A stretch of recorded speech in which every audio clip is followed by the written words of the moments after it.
Hello everyone, welcome again to my channel. तो आज हम एनसीईआरटी क्लास 5 ईवीएस के चैप्टर नंबर 14 को पढ़ेंगे, जिसका नाम है जब धरती कांपी। तो यहाँ पर भूकंप की बात की गई है और उसे एक कहानी से बताया गया है और कहीं कहीं पर रियल स्टोरीज़ को भी इंक्लूड किया गया है। तो चलिए देखते हैं कि क्या होता है इस चैप्टर में।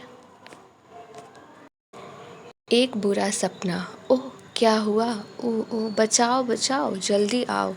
चारों तरफ चीखने चिल्लाने की आवाज़ें। पैरों के नीचे ज़मीन हिलती हुई और चारों तरफ भागते हुए घबराए लोग। मैं ज़ोर से चिल्लाई और एकदम से मेरी आँख खुल गई। मेरी चीख से माँ भी नींद से जाग गई। वे भागी आईं और मुझे अपनी छाती से लगा लिया। ओह, यह तो सपना था। 6 साल पहले असल में ऐसा ही हुआ था। उस भूकंप को आए 6 साल से भी ज़्यादा हो चुके हैं, पर आज भी कई बार नींद में लगता है मानो ज़मीन हिल रही है।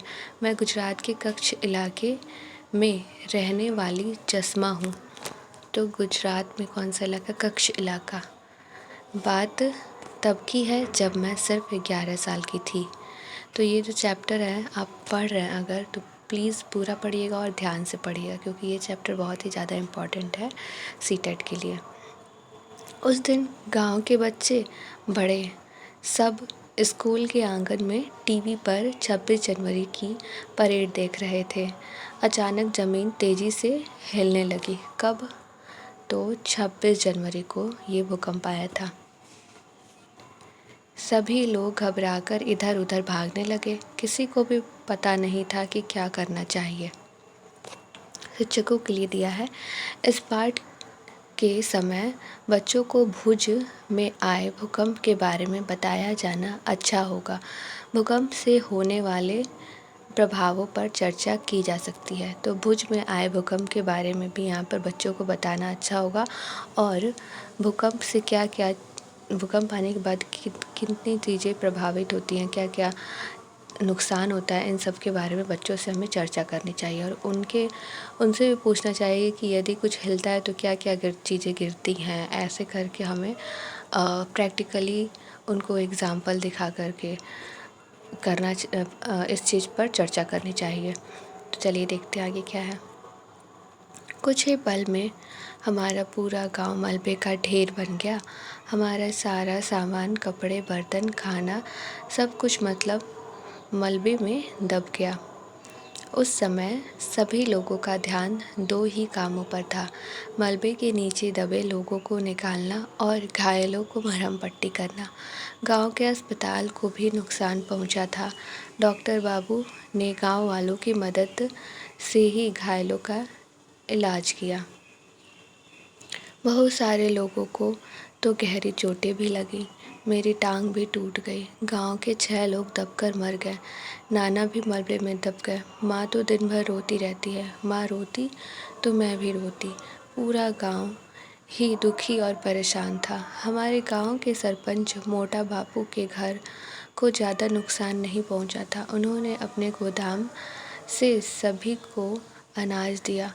कई दिन तक गांव की औरतें मिलकर मोटा बापू के घर पर ही सभी गांव वालों के लिए खाना पकाती रहीं। इतनी ठंड के दिन, और वह भी बिना घर के बिताना। रात के समय ठंड और डर दोनों के मारे नींद ही नहीं आती। हर समय यही डर लगा रहता था कि कहीं फिर भूकंप आ गया तो यहाँ पर भूकंप की मतलब बात हो रही है कि ठंड के दिन में ये भूकंप आया था 26 जनवरी। वो भी जनवरी, आपको पता है कितनी ठंड का मौसम होता है, और भूकंप की वजह से इनके जो घर हैं, सारे सामान मलबे में दब गए। बहुत सारे लोगों की जानें भी चली गई, और इतनी ठंड में इन लोगों को बिना घर के रहना कितना मुश्किल है। फिर चर्चा करो दिया है कि क्या तुमने या तुम्हारे किसी जानने वाले ने कभी ऐसी मुसीबत का सामना किया है? ऐसे समय में किन लोगों ने मदद की, उनकी सूची बनाओ।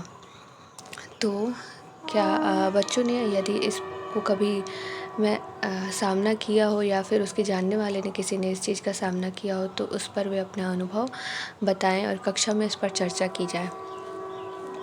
फिर दिया है फिर पहुंची मदद। कई दिन तक हमारा हाल देखने दूर शहर से लोग आते रहे, जैसे कोई तमाशा लगा हो। ये लोग हमें खाने पीने की चीज़ें, कपड़े और दवाइयाँ भी देते थे। हम में से कुछ को यह सामान मिलता तो कुछ को नहीं। उन लोगों में कुछ वैज्ञानिक भी थे जो अपने खास तरीके से पता करते थे कि किस इलाके में भूकंप आने का खतरा है। गांव वालों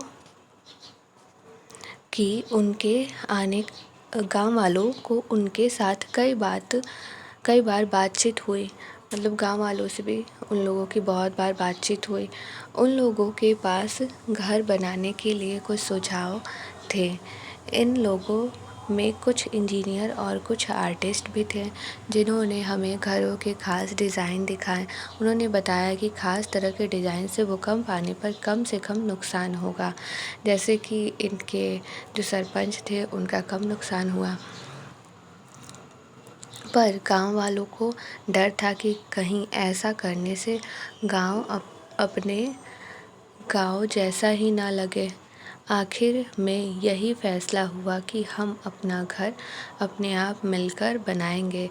संस्था के सुझाए डिजाइन के अनुसार यह भी निश्चित हुआ कि गांव का स्कूल वे लोग बनाएंगे।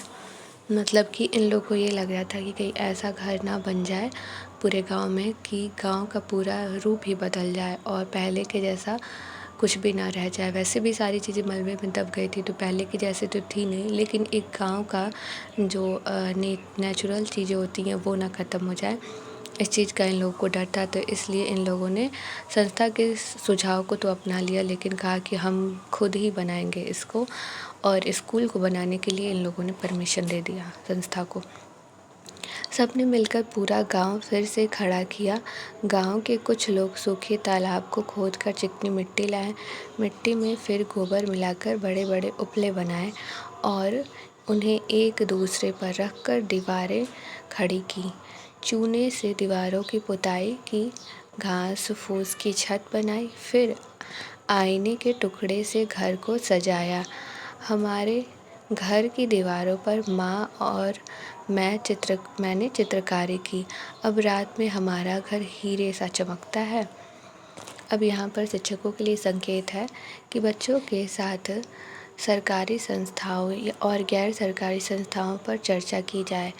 उनके इलाके की संस्था के उदाहरण दिए जाएं। इंजीनियर आर्किटेक्ट के कार्यों पर चर्चा की जा सकती है। तो यहाँ पर सरकारी और गैर सरकारी संस्था के बारे में बताया गया है। तो ये क्या होता है, बच्चों से इसके बारे में चर्चा की जा सकती है। और आर्किटेक्ट क्या होता है और इंजीनियर का क्या काम होता है, इंजीनियर का और आर्किटेक्ट का क्या काम होता है, इसको भी बच्चों को बताया जाना चाहिए। अब देखिए यहाँ पर कैसे ये लोग गोबर और मिट्टी के उपले बना करके एक के ऊपर एक रख के और फिर दीवार खड़ी कर रहे हैं। यहाँ पर घास फूस से छत बनाई जा रही है और यहाँ पर शीशे के टुकड़े ये दोनों मिलकर ये और इसकी माँ मिल कर के लगा रहे हैं। अब देखो चर्चा करने के लिए दिया है कि जस्मा के गांव के में बाहर के बहुत सारे लोग आए। ये कौन लोग होंगे, इन लोगों ने किस प्रकार मदद की थी। तो जैसे संस्था के बारे में ऊपर बताया गया, फिर से कुछ वैज्ञानिक भी आए थे। तो इन लोगों ने जो मदद की है वो ऊपर बताया गया है। अब इस पर बच्चों से अब प्रश्न पूछेंगे और चर्चा करेंगे। इससे पता चलेगा कि उन लोगों ने कितने ध्यान से इस चैप्टर को अभी तक हमने जो पढ़ाया है उसको पढ़ा है। फिर यहाँ पर दिया है अपने घर की तुलना जस्मा के घर से करो। दोनों घरों को बनाने के लिए इस्तेमाल की गई चीज़ों की सूची कॉपी में बनाओ। तो अपने घर के बारे में आप अपने बड़ों से पूछो जाके, अगर बच्चे हैं तो आप बोलो कि आप अपने घर में बड़ों से पूछो कि आपका घर किन किन चीज़ों से बना है। और फिर जस्मा के घर के बारे में ऊपर पैराग्राफ में दिया है कि वो किन चीज़ों से अपना घर बना रही है। फिर दिया है शिक्षकों के लिए संकेत कि बच्चों से कक्षा में बातचीत करें कि अगर ऐसी मुसीबत आने से पहले जानकारी मिल जाए तो क्या कर सकते हैं जिससे जान माल का नुकसान कम हो सके। तो बच्चों पर हमें इस चीज़ की चर्चा करनी चाहिए कि हमें भूकंप से बचने के लिए क्या क्या चीज़ें करनी चाहिए। अगर आपको पहले से पता चल जा रहा है तो आप किन किन कहाँ पर आपको चले जाना चाहिए जिससे कि आपकी जान बच जाए और आपके घर वालों की भी जान बच जाए। तो किसी बहुत खुले जगह पर चले जाना चाहिए। ऐसे करके हम चर्चा कर सकते हैं। अगर हो सके तो बाहर खुले में निकल जाओ। अगर घर से बाहर निकल ना पाओ तो फर्श पर लेटकर किसी मजबूत चीज़ जैसे मेज के नीचे छिप जाओ। उसे पकड़े रखो ताकि वह फिसल कर तुमसे दूर ना जाए। फिर कंपन रुक जाने तक इंतज़ार करो। तो जैसे ये बच्चा करके बता रहा है वैसे करना चाहिए। ऐसे बच्चों को हम करके भी क्लास में दिखा सकते हैं और उनसे करवाएंगे भी, जिससे कि वो प्रिपेयर है पहले से। आओ तुम भी करो अभ्यास। करना है क्या? जब हो भूकंप का आभास। तो बच्चों से हम अभ्यास भी करवा सकते हैं। फिर यहाँ दिया है किसने की मदद। भुज में आए भूकंप की टीवी पर आई रिपोर्ट को पढ़ो। तो जैसे ऊपर बोला गया था कि बच्चों से भुज में आए भूकंप के बारे में चर्चा करनी है, वैसे यहाँ पर दिया गया है भुज में आए भूकंप के बारे में। तो ये बहुत ही इम्पॉर्टेंट पॉइंट है, इसको आप अच्छे से पढ़ लीजिएगा। अहमदाबाद, जनवरी 2001। आज सुबह गुजरात में आए भूकंप में कम से कम 1000 लोगों की मरने की आशंका है। कई हजार लोग घायल हो गए। बचाव एवं राहत कार्यों में लोगों की मदद करने के लिए सेना के जवानों को बुलाया गया है। अहमदाबाद शहर में कम से कम 150 इमारतें ढह गईं। इनमें लगभग 1 दर्जन बहुमंजिली इमारतें थीं। आज शाम तक इनके नीचे से कम 250 शव निकाले जा चुके हैं। कहा जा रहा है कि अभी भी कई हजार लोग ढह गई इमारतों के मलबे के नीचे दबे हुए हैं। तो 250 शव अभी निकाले जा चुके हैं और बताया जा रहा है कि कई हजार लोग भी इन इमारतों के मलबे के नीचे दबे हुए हैं। बचाव कार्य तेजी से चल रहा है। शहर की शायद ही कोई इमारत होगी जिसमें दरार ना पड़ी हो। भुज की हालत इससे भी ज़्यादा खराब है। चारों ओर डरे हुए लोग भगदड़ मचाए हुए हैं। जवानों ने स्थानीय लोगों के सहयोग से काम किया है। राहत कार्य के लिए देश और विदेश से हर तरह की सहायता के आश्वासन मिल रहे हैं। तो कब आया था ये भूकंप? 26 जनवरी 2001 को अहमदाबाद में भुज स्थान पर यह भूकंप आया था।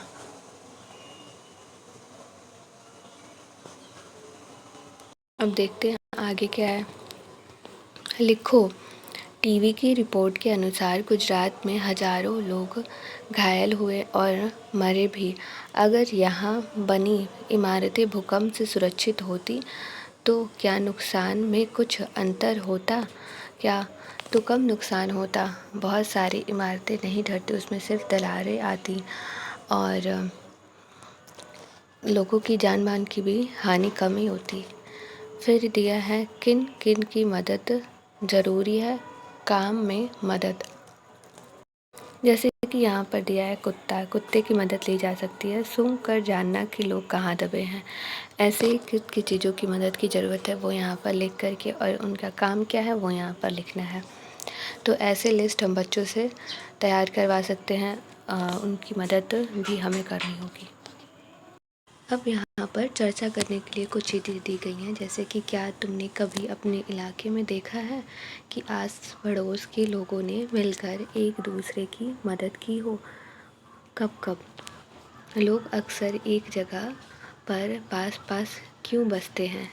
तो ऐसे कुछ प्रश्न हैं जिन पर चर्चा करनी है बच्चों को। फिर यहाँ पर दिया है कि कुछ एक महीनों के अखबारों से दुनिया में आए भूकंप, बाढ़, आग, तूफान आदि के बारे में समाचार इकट्ठे करो, उन्हें कॉपी में चिपकाओ। इससे बच्चे समाचार पत्र को पढ़ने के लिए भी एक्टिव होंगे। फिर यहाँ पे दिया है तुम्हारी समाचार रिपोर्ट। तुम अपनी समाचार रिपोर्ट तैयार करो जिसमें इन बातों का जिक्र हो: संकट का कारण, तारीख और समय, किस किस तरह के नुकसान, जान माल रोजगार का नुकसान।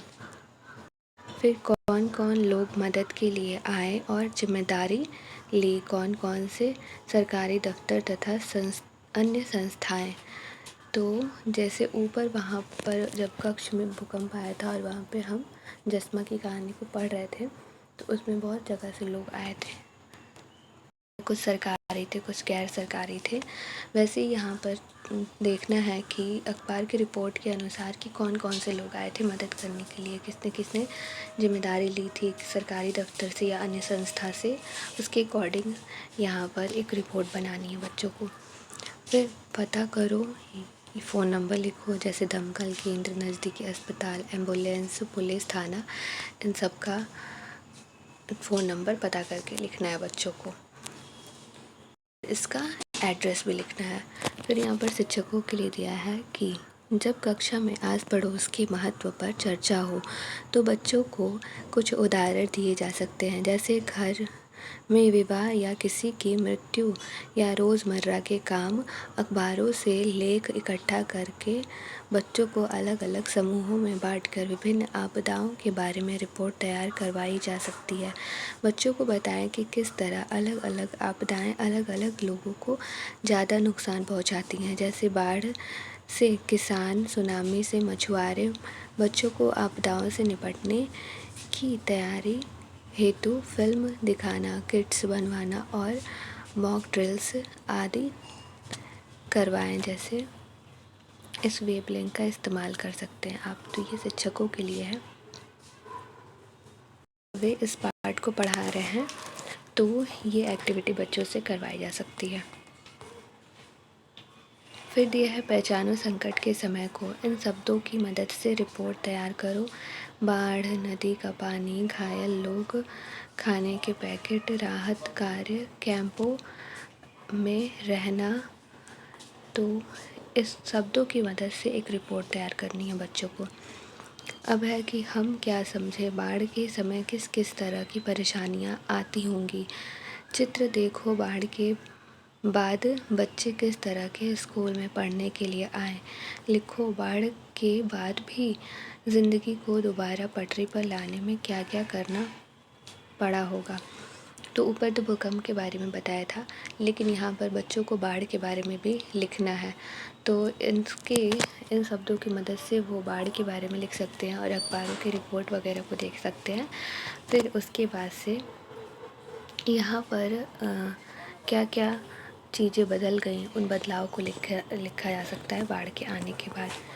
फिर अंतिम दिया है शिक्षकों के लिए, जो शिक्षक संकेत ऊपर दिया था सेम वही शिक्षक संकेत है कि आस पड़ोस की महत्ता के बारे में चर्चा करते हुए विभिन्न उदाहरण जैसे रोजाना बातचीत, पड़ोस में शादी, कम या मृत्यु आदि को इस्तेमाल कर सकते हैं। अखबारों से समाचार इकट्ठा कर बच्चे विभिन्न आपदाओं पर समूहों में काम कर सकते हैं। अलग अलग लोगों को आपदाएं कैसे प्रभावित करती हैं इस पर चर्चा करें, जैसे किसान बाढ़ द्वारा और मछुआरे सुनामी द्वारा सबसे अधिक प्रभावित होते हैं आदि। बच्चों को आपदा तैयारी से संबंधित फिल्म दिखाएं और आपदा किट्स को जोड़ने व मॉक ड्रिल्स करने के लिए प्रेरित करें, जिसके लिए यहाँ पर एक लिंक भी दिया है, इसका प्रयोग किया जा सकता है जो गवर्नमेंट के द्वारा प्रोवाइड किया गया है। तो ये शिक्षकों के लिए है, अगर वो पढ़ा रहे हैं तो बच्चों को ये सारी चीज़ें बताएं और ये एक्टिविटी करवाएं। तो कैसा लगा आपको ये एक्सप्लेनेशन? ये चैप्टर इम्पोर्टेंट था। कक्ष में आए भूकंप और भुज में आए भूकंप के बारे में आप अच्छे से पढ़ लीजिएगा, जैसे कि कच्छ स्थान के बारे में भी, भुज के बारे में भी, और शिक्षक संकेत जितने थे उसको देख लीजिएगा और डेट्स भी देख लीजिएगा। जैसे यहाँ पर अहमदाबाद 26 जनवरी 2001 को आया था भूकंप, और भुज की वहाँ पर अहमदाबाद में भुज की हालत सबसे ज़्यादा ख़राब थी। इस चीज़ को आप देख लीजिएगा। जैसे कि यहाँ पर दिया है कि भुज की हालत इससे भी ज़्यादा, मतलब बहुत ज़्यादा ख़राब थी। कौन से जगह की हालत? तो भुज की हालत सबसे ज़्यादा ख़राब थी। अब ये जो कच्छ है वो कच्छ जो है एक ज़िला है बहुत बड़ा, और उसके अंदर ही ये भुज इलाका आता है, जहाँ पर सबसे ज़्यादा नुकसान हुआ था इस भूकंप का की वजह से। तो इसलिए भुज के बारे में ज़्यादा चर्चा की गई है। तो अगर आपको ये एक्सप्लेनेशन पसंद आया हो तो आप वीडियो को लाइक कर सकते हैं, अपने फ्रेंड्स के साथ शेयर कर सकते हैं, और हमसे जुड़े रहने के लिए चैनल को सब्सक्राइब कर सकते हैं। एंड हमने ये सारी सीरीज़ को, जैसे क्लास 3 है उसका सारा वीडियो कंप्लीट कर दिया है, मतलब कि उसके सारे चैप्टर्स हमने कंप्लीट कर दिए हैं। क्लास 4 के चैप्टर नंबर 20 तक हम लोग पहुँच गए हैं, और ये क्लास 5 का चैप्टर है जो कि चैप्टर नंबर 14 है। तो अगर आपको ये सब पसंद आ रहा है तो आप प्लीज़ वीडियो को लाइक कर दीजिए, कमेंट कीजिए, अगर कोई कमी है तो बताइए। हम वैसे वीडियोस बनाने की कोशिश करेंगे जैसा आप हमें बोलेंगे। एंड प्लीज़ हमसे जुड़े रहने के लिए चैनल को सब्सक्राइब कर दीजिए, जिससे कि हम मोटिवेट हों। Thank you.